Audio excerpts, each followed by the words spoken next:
Magandang araw po sa inyo lahat. Welcome po sa panibagong video natin dito sa Makapili TV.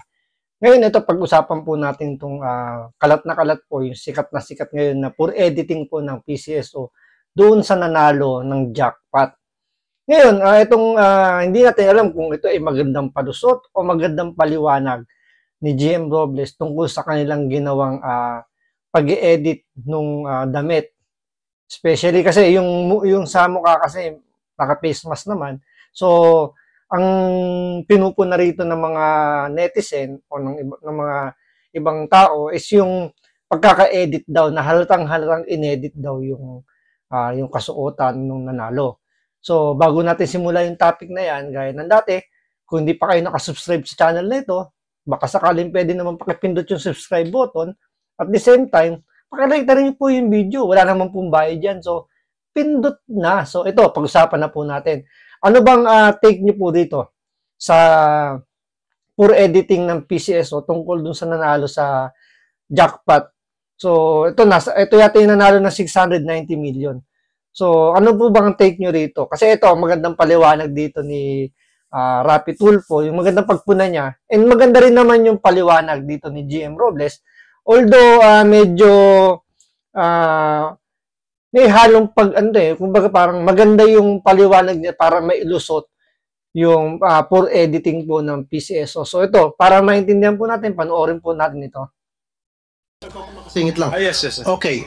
Yung sabi niyo this December, tinamaan yung 642, 649, 645, 655. Are these all from Iloto?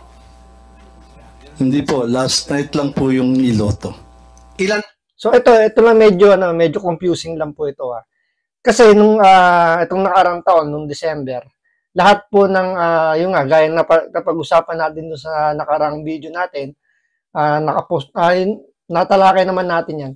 So ulitin lang po natin dito na lahat po ng jackpot price na nagdagdag ang PCSO ng additional I think 50 million or 100 million yung dinagdag each category. So lahat po yun napanalunan na. So parang nakakapagtaka, di ba, na parang dati nga daw sinasabi nila napakahirap pong manalo sa loto. Pero itong December, parang napakadali na sunod-sunod, nakuha yung jackpot price. Kaya di ba may magandang panukala rito si Senator Rapi Tulfo na mamaya, paliliwanag niya po uli na kung ano yung, kumbaga parang, ano yung dapat gawin para,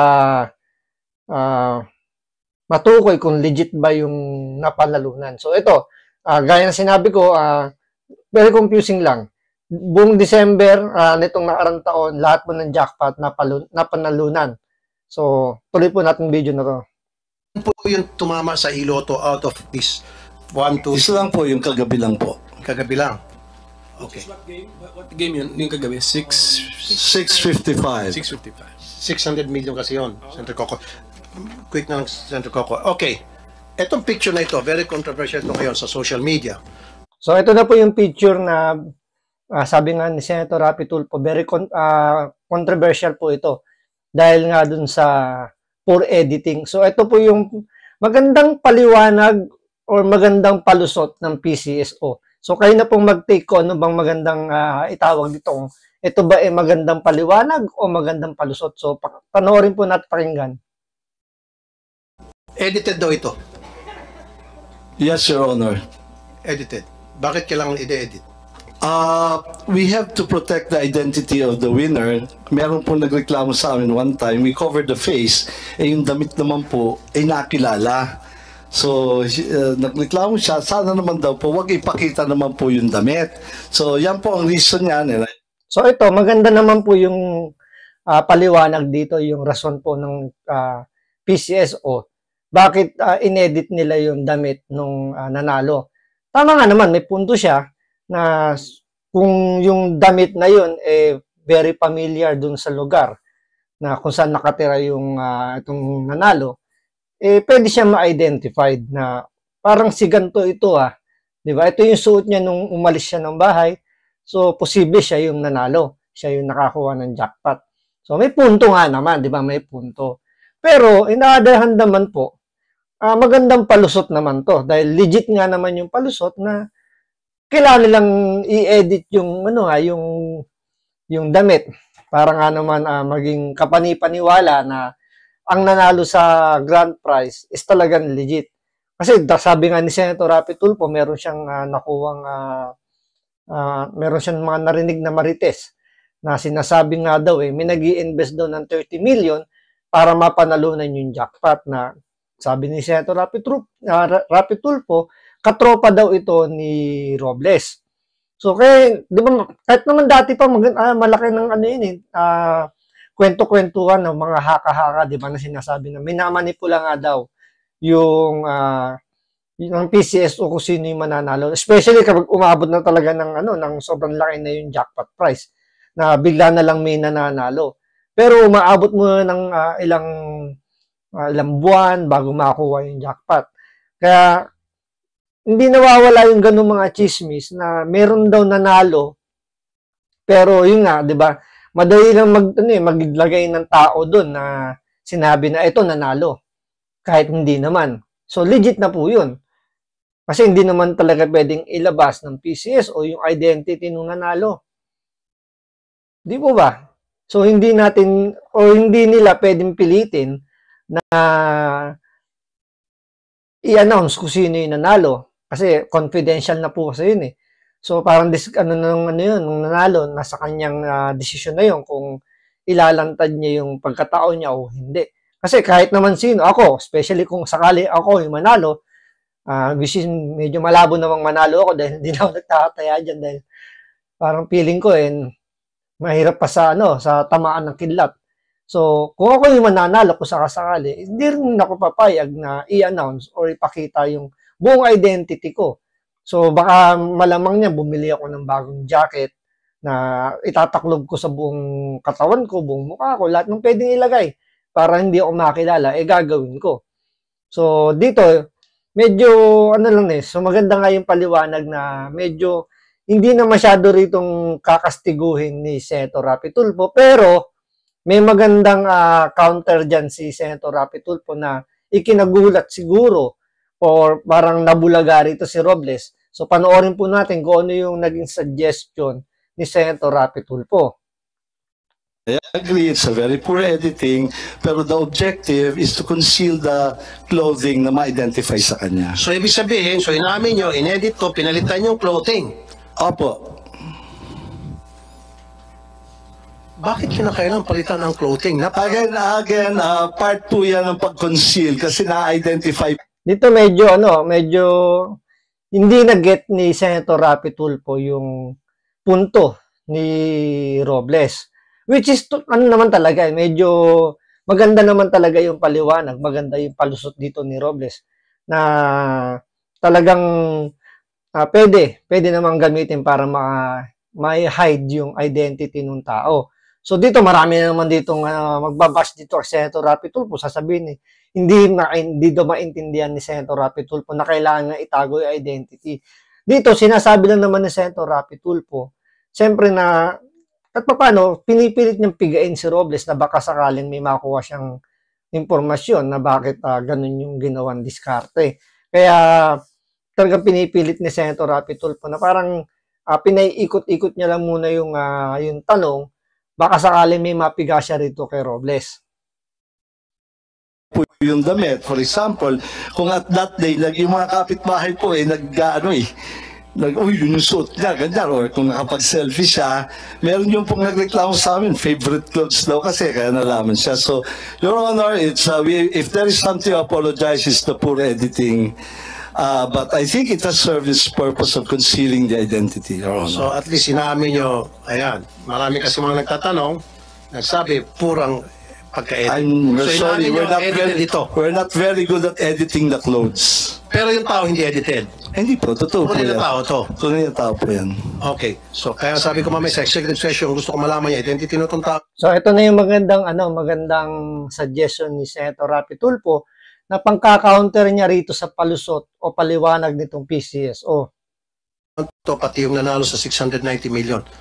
Actually, Make sure lahat po on record yan, kung isusumpinan niyo po, we can provide the names. No, sa executive session, pwede naman siguro yan. Am I right, Senator Coco? Can we do that? On executive session? Yes, Mr. Chairman, we Ayun. So, pumayag din or sinang-ayunan ni Senator Coco Pimentel na yung suggestion ni Senator Rapi Tulfo na ibigay sa kanya yung pangalan nung o yung identity nung nanalo para maimbestigahan kung lehitimo po yung pagkapanalo niya. So, dito sasabihin ni Senator Rapi Tulfo kung ano yung mga, kumbaga, kung ano yung plano niya, kung sino yung mga gagamitin niya para malaman yung identity or malaman kung legit ba talaga yung pagkakapanalo dahil nga meron siyang nakuhang impormasyon na katropa nga daw nila GM Robles yung nanalo. Parang yun nga, di ba, na pinopondohan nga daw po yan para makuha yung jackpot. Kasi nga, again, dinagdagan yung jackpot price para lang tumaas yung jackpot. So, mas para do kasi nga paliwanag niya, para daw mas maengganyo yung mga tataya. O nga naman, maraming tataya, lalaki lalo yung jackpot price. Pero, kung totoo yung hinala nga ni Senator Rapi Tulfo na nag-i-invest ng 30 million para makuha yung jackpot, tubong lugaw po. Biruin nyo, 690 million pesos, ang ilalabas lang ng pinanser o yung magmimekos-bekos niyan, insan, 30 million. So, kumita siya ng malinis na 660 million. Di po ba? 660 million ang kinita niya, kung ilan silang maghahati-hati dyan, kahit paano, malaki pa rin naman po yan. Legit, yung pagkakapanalo, dahil nga namekos-mekos, walang makikitang tulad yan. Yung identity, nakatago dahil nga ini-edit na nila. So, yung sa pag-i-edit na yun, medyo lusot nga doon di ba? Lusot. Kaya hindi masyadong nag-isa ni Senator Rapi Tulfo. Pero ito yung pinang-counter niya na hihingin niya yung pangalan sa executive session para malaman yung identity kung legit ba yung pagkakapanalo nung tao na yun. let's make it a strictly executive session. Yes. Na, even on the part of the Senate, limitado yung mag-a-attend at saka identified natin. And then, of course, kami, So, kahit si Senator Coco Pimentel is agree dun sa suggestion ni Senator Rapi Tulfo, at ang gusto nga niya, limited lang, para konti nga lang naman yung nakakaalam kung sino nga naman yung nanalo.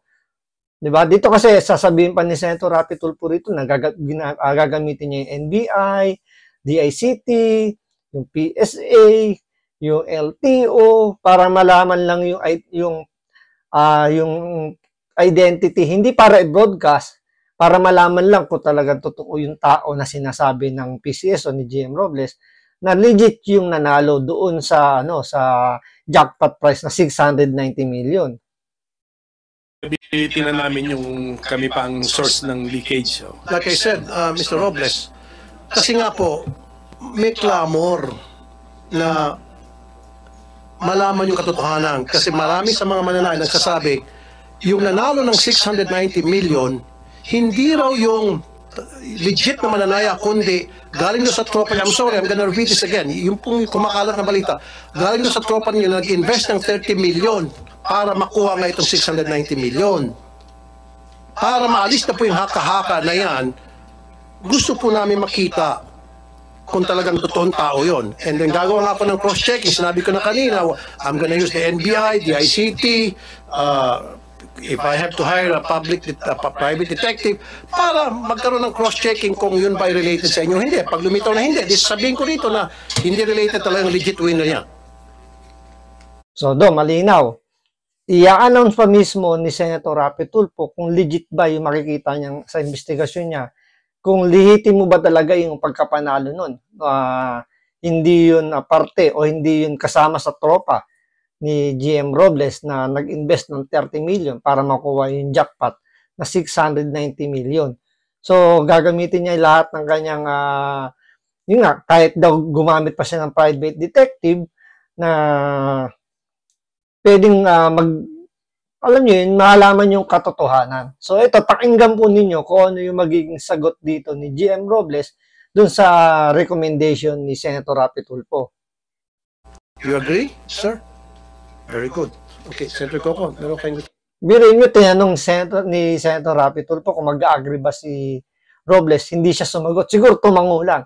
Dahil siguro medyo nabulaga siya dun sa suggestion ni Senator Rapi Tulfo na magpapatawag siya ng executive session para malaman lang yung pangalan, matukoy niya, maimbestigahan kung lihitimo ba talaga. So kung ito ay hindi totoong lihitimo, may kalalagyan to si GM Robles. Pero gaya nga sinabi ni Senator Rapi Tulfo, kung mapatunayan naman lihitimo, di sasabihin yun dyan sa kanyang committee na legit at para mawala na po yung haka-haka. So abangan po natin yung mga susunod na development dito sa ginagawang hearing ni Senator Rapi Tulfo dito sa PCSO. So maraming salamat po.